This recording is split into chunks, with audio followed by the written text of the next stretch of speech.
This week on Quick Save the Podcast, we're talking about our Dream Remaster, The Last of Us 2 State of Play, and if Summer Games Fest can replace E3. Check the timestamps below to jump straight into the discussion.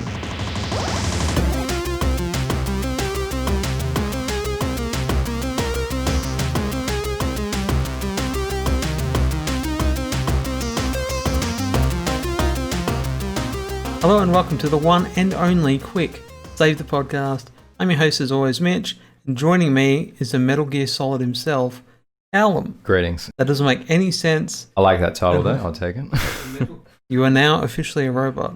Before we get into the main two topics, because they're going to be The Last of Us, Part 2, we just watched that before, and going to talk about the kind of Summer Games Fest. I almost said Summer Games Done Quick, which is the speed running event, which I do love to watch. Yeah. So I want to talk about what would our kind of a dream video game remake be.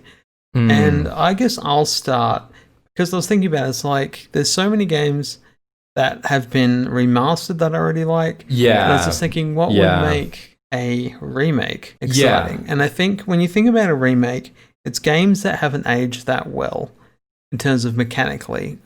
And because the game I'm talking about is Star Wars Knights of the Old Republic. And most people would say that's kind of an obvious choice, but I'd like to include The Sith Lords, the sequel, which arguably explores a more interesting part of Star Wars. And it kind of explores in between the good and the dark, light and the dark sides. And it's sort of, that's more criminally underrated out of the Star Wars games, I feel. Knights of the Old Republic is very not underrated. Everyone talks about it's considered, that game. But when I played it through start of last year, that's correct, I found that the story is still as good as I remembered it, but the gameplay is just so... Yeah, and I think, like you say, that to me is always, like, there are plenty of games that get remastered, and it's like, you kind of sometimes wonder whether there was a need to do it, because sometimes it's not like a huge gap and stuff, and you just kind of think, why do they do it? But I think with a remake, like, kind of was illustrated with Final Fantasy VII recently, just where you can do something different from the ground up, like maybe redesign a combat system that might feel a bit dated now and stuff like that. And I always find funny about that kind of thing is when people are angry about it. It's just like, you still have the original game. Yeah, exactly. Those still exist. Yeah. It's not like they're going like what Warcraft 3 did. Yeah, where they actually stripped some of the, like that's the thing. It's like to do like a modern kind of interpretation of like an older kind of game. I think that's always like a cool idea. And I think if you take maybe what Dragon Age did, because it's still real time with pause, which in old RPGs like Baldur's Gate have not aged well. Yeah. But oddly enough, they work in that game. So like, I showed you a bit of Inquisition. I know you haven't played many BioWare games. Yeah. It's sort of like you could do something like that. I don't think that combat was perfect. Yeah. Either. There was like somebody remaking it in like Unreal Engine. Yeah. So I would love to see this next gen as good as they can make it. Maybe add a bit more onto the story, make the planets a bit bigger. Yeah, and what about in terms of like a developer that you think like could do that, like could pull off? Man, it's just like I want BioWare to do it, but I don't want current BioWare. I know it's been a fall from grace. I want the team who did Mass Effect 2. Not the team that did scraped together Andromeda. Yeah, I don't know. It's like obviously it has to be an EA studio under this license. But dream person to make it could be CD Projekt. Obsidian's actually a good choice because they are now properly owned by a big company. They can actually do it, and they already have shown that they can do something in that game space already. So why not let them expand on the world that BioWare created? What about one I'd throw at you would be Eidos Montreal. Do you think that could, given their kind of like experience in like cyberpunk, like still in kind of sci-fi genre? Yeah, they're different kind of RPGs. Yeah, I guess that would be amazing. Like I got a feeling it's going to be third person. Yeah, whereas Eidos, I mean, it's primarily Crystal Dynamics. Possibly. But like somehow if that could be made in some form, but kind of a good link to what you were telling me you would have liked.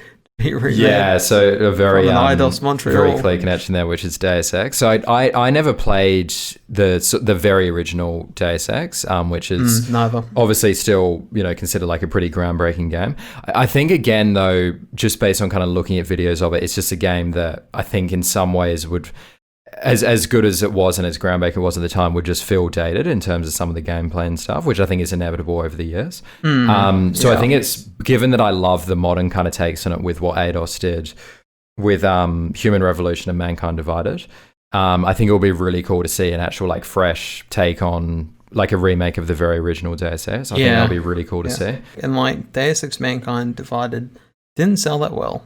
Yeah, so, and I always thought that was actually quite an underrated game. I didn't play it, and I love Human Revolution. Yeah, I thought it was a really worthy sequel. I think there was elements of it feeling a little bit rushed near the end. Like it kind of ends quite kind of suddenly and a little bit kind of in an unsatisfying way.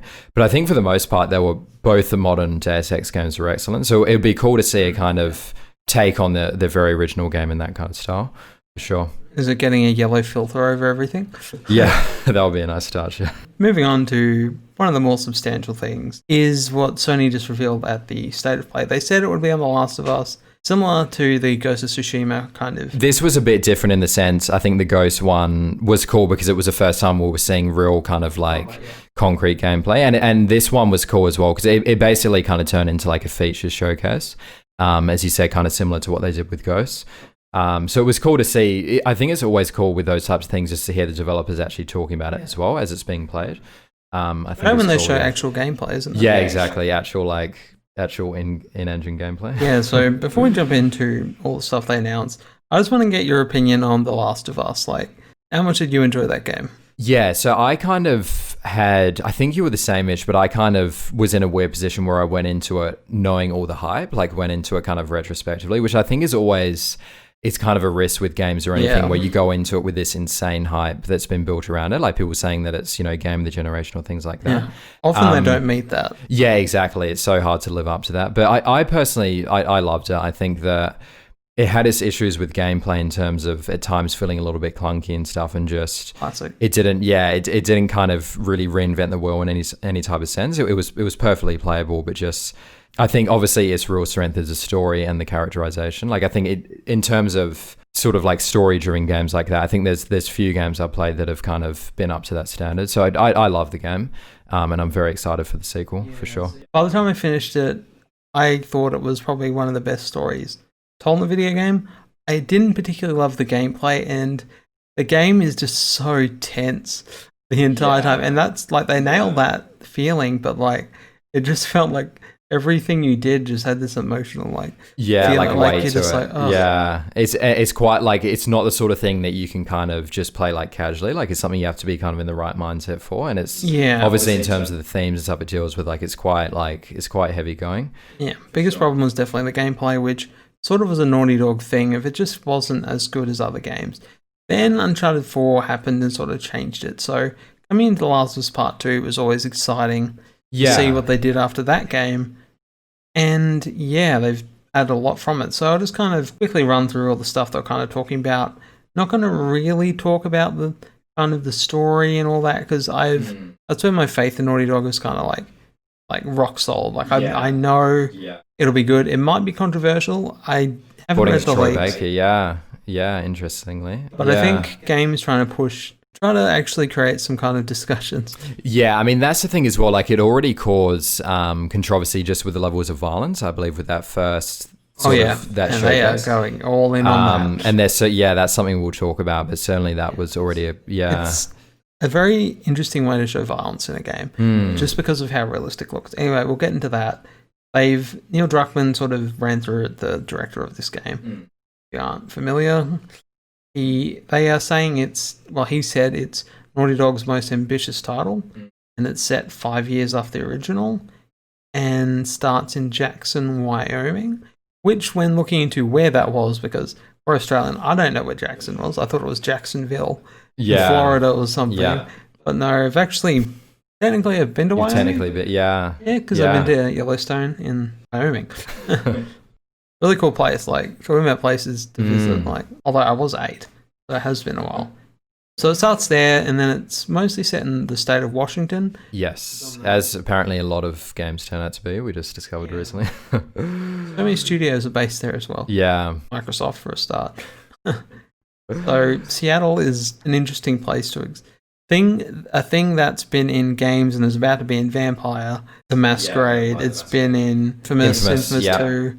Now it's in Last of Us. So so it's really popular right now. Yeah. And so looks incredible. And then they talked about new infection forms, which look horrific. Kind of teased one that sounds even worse. There's a couple that they're keeping close to their chest, which I think is a good thing. Like how much did clickers scare you? A lot.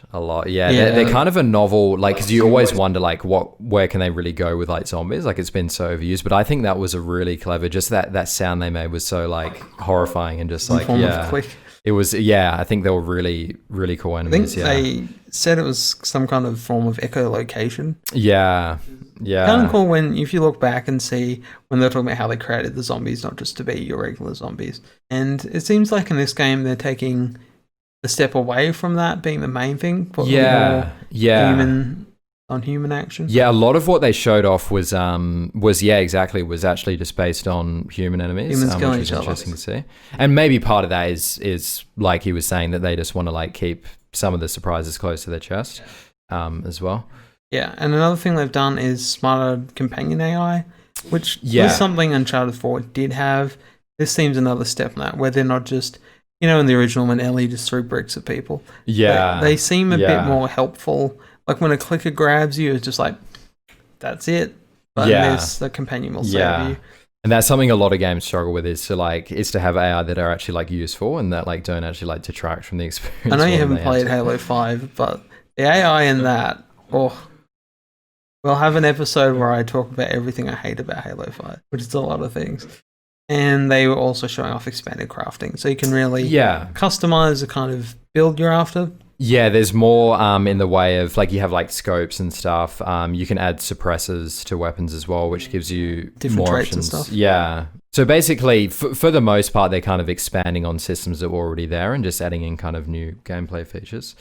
They have emphasized as well that it's actually more open environments as well. So it's still obviously fairly linear, but there's a lot more traversal on horseback and that sort of thing. Like really giving you new ways to traverse an environment are sort of like things I've wanted to see in this game, and we knew it would be more open. So to see how that affects the gameplay, Ellie can swim now. Yeah. And just you can climb more things, and it really helps make this world feel more real, I guess. Yeah. And it looks real. It looks visually amazing. Yeah, like it also gives them, I think making it bigger like that as well gives them more of a chance to showcase the technical aspects of it as well, because you can actually, when you're covering like ground on like horseback or like with these boats and stuff, you're actually seeing more of the environment as well. So it just increases the scale of it too. Yeah, Last of Us 1 was very linear. It had some kind of open areas, but this is like stepping it up. Yeah, so they're showing off more realistic choices for stealth, which combined with how you can traverse the environment really makes it feel good, like as you're saying, suppressors. Yeah. And basically they were saying like if the enemy can see you, they can actually see you. Yeah. So it's not just like you can be hidden somewhere and like you can just like they can clearly see you. But you're fine. The icon hasn't hit red. Yeah. And exactly. Dogs.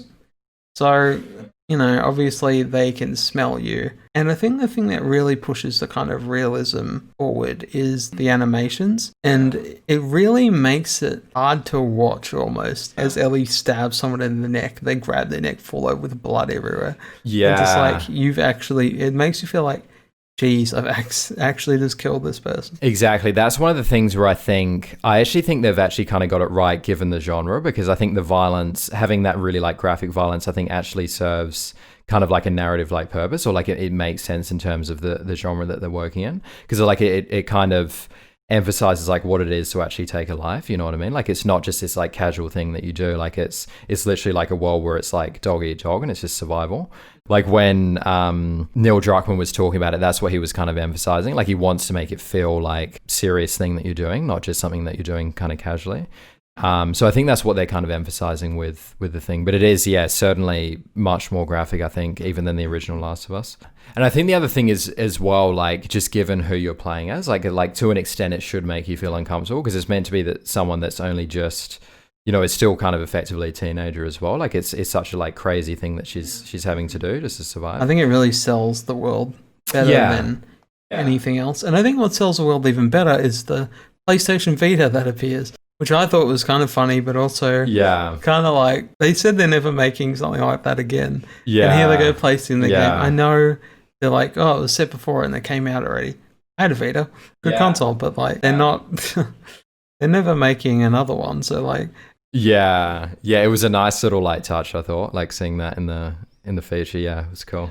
I don't know. It's the first time it's been in a game. I don't know what game they were playing. I don't think you could tell from the video. Possibly launch window would have been out. Wouldn't have been out too long. Yeah. At the time The Last of Us happened. Yeah. 2013. Yeah, I think it was year before. Got it at launch. Consoles. Didn't like the Uncharted game.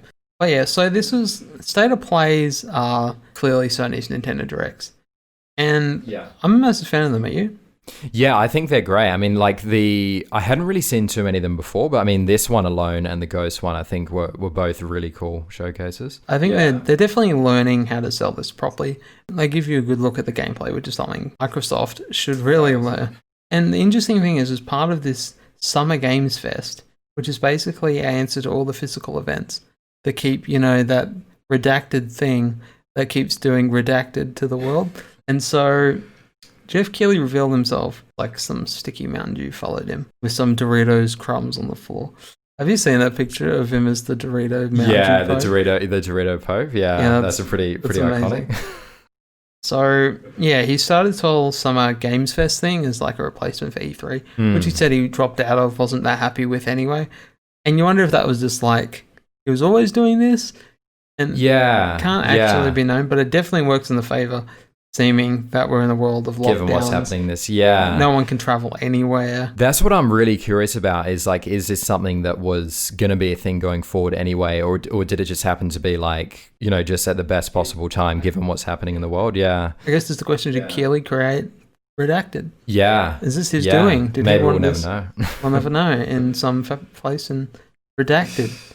So before we get into kind of talking about the main topic of can it replace E3, I'll quickly explain what it is. So it's an event, a digital event running between May and August, includes in-game events and playable content, which I would say is demos. A lot of publishers from Microsoft to CD Projekt, PlayStation, like lots of obviously PlayStation. Like essentially the only one looking at the list not on board really is Nintendo, right? Who will continue to do their own direct Nintendo Direct streams. However, they've started just announcing games out of the blue.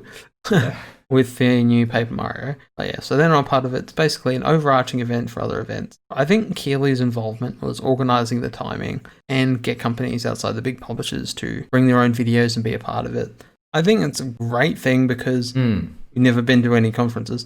We're a bit unlucky with that in Australia when it comes to... We've got PAX, but... Yeah, so my first question about can it replace E3 is, should every company just do Nintendo Directs? Because they sort of give you a more concise way of showing what you've got anyway versus conferences where time and time again things can go wrong. I think as well, like what it allows for is to make some of these things a bit like less bloated as well, because like I think I'd said to you before, Mitch, like we talked about it with say like Xbox's events, like it's kind of turned into like a meme now, but like this sort of like focus on like sports games and stuff, and just like, and even like Call of Duty and things that we just know are coming out every year anyway. Yeah, and they hype them up just the same. Yeah, exactly. Like these kind of annualized things that we know are coming. Like I think it would be cool to have more of these like state of play or like direct type things where it kind of really narrows it down to the essentials of like what is this platform kind of offering that's different from the others. And I think that's the advantage that it kind of allows. So I think it's a good thing. Yeah, and I think to that end that you can see that Ubisoft are planning their Ubisoft Forward, which is basically their own direct. Right. EA's got EA Play.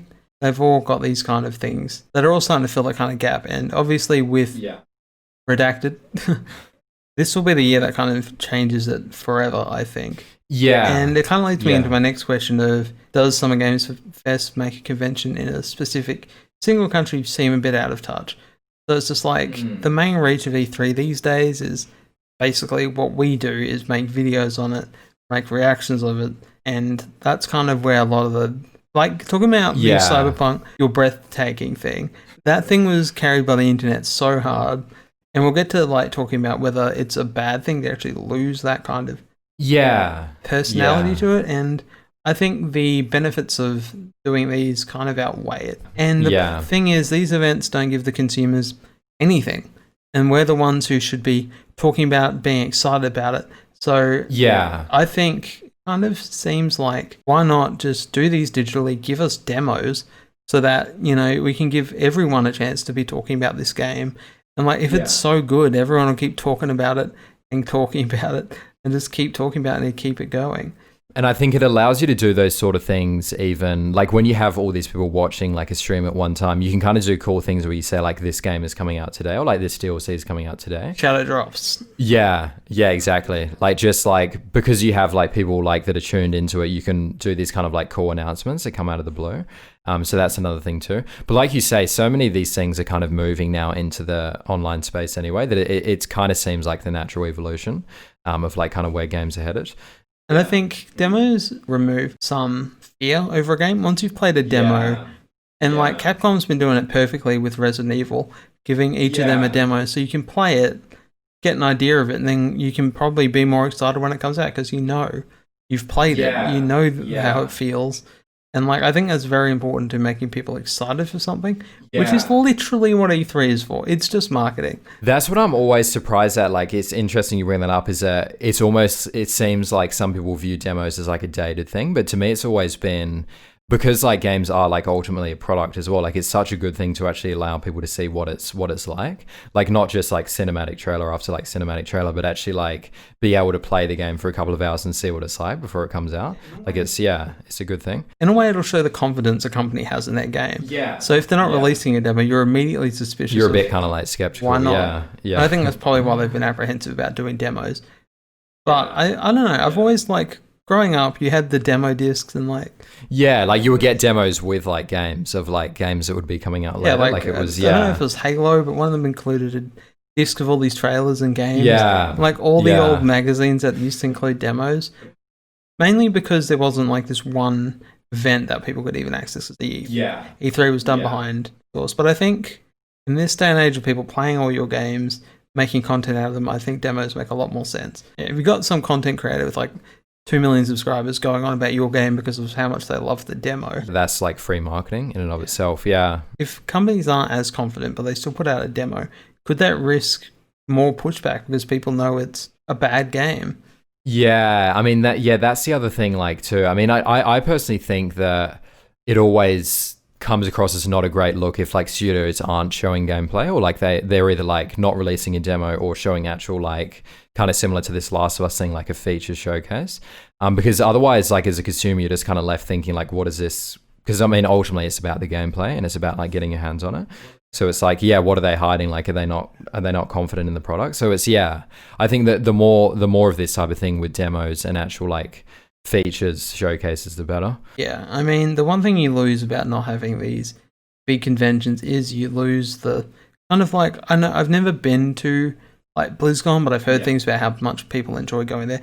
I've been to a lot of theme parks, and I can tell you there's an experience going there that's just like, it's just nice. Everyone's there to have fun. So but it's you kind can't of get with like a digital only type event. So I don't think physical events are over. I just think they'll probably shift.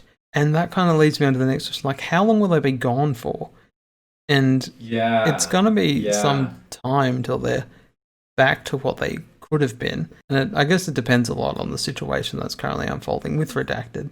Yeah, like that's the thing. I think, given that we're living in Australia, I think we've been quite like isolated from it. Like we've been really lucky with like how well we've kind of contained the virus and like how low the numbers are. But when it comes to where a lot of these events originate from, like especially the States and Europe and stuff, like it may be a long time until these type of events can go back to normal. Like just actually being able to have that many people in like a confined space, like it's the timeline on that is kind of almost anyone's guess. Do you think maybe by that point people may have forgotten what conventions are even like? I mean, that's the thing. Like by the time they've maybe transitioned into doing like this Summerfest and events like that, maybe there'll be less of a demand for that by the time things do go back to normal.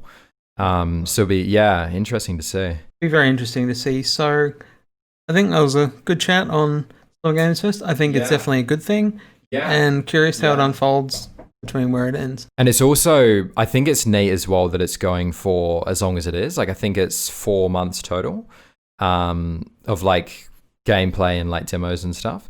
So it'll be cool. Like they've got some things scheduled in, but there's also, I'm sure, going to be quite a lot of surprises along the way over the next few months.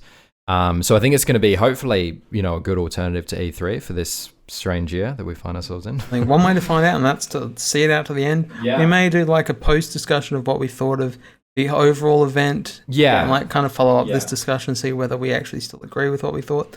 But I think it's time to get a bit metacritical.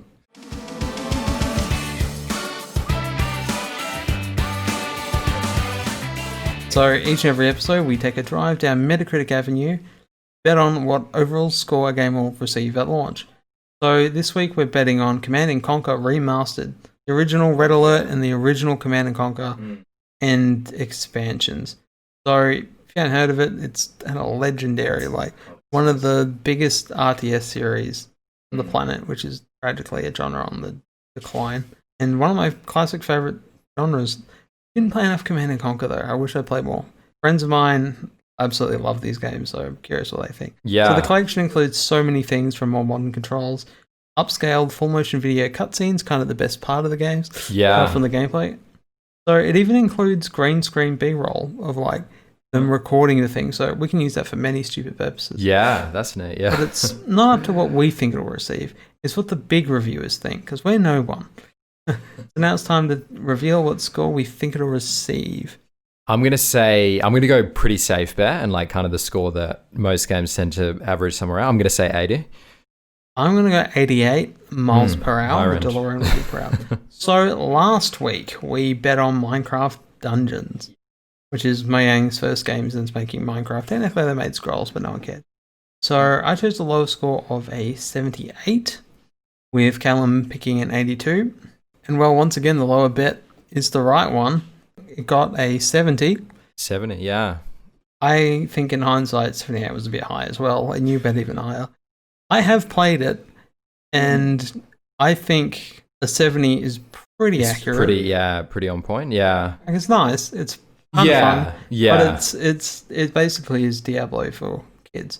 There's probably more to it than I may do a video on it later. Yeah. We'll see. So, yeah, so that means I get another point. And you'll be proud to know that we actually decided what the points go towards. So the person with the highest score wins maybe 15 or so. We'll actually nail down that. So the person who wins kind of enough points, the points will reset. They get to make the loser, which will be Callum at this rate, play a game of their choice. And we're kind of laughing about it because I don't think it's not going to be too horrible for either of us. Yeah, it's kind of a win-win, like whether you win or not, it's going to be, Which is terrible. We're going to have to come up with like no. You either lose or you get to play, you either win or you get to play a great game. Yeah, so somehow that makes you a loser. I'm kind of want to lose because I don't. But anyway, that's it for this episode of Quick Save the Podcast. Thanks so much for joining us. I've been Mitch. Joining me has been Callum. Cheers. Let us know what you think in the comments below. We'd love to hear from you. If you enjoyed the episode, share it to friends, family, the weird cousin you don't talk to, and subscribe for more of the podcast and other videos that will be released soon. Hopefully we'll see you again, as there's always a podcast to save weekly. Goodbye, everyone.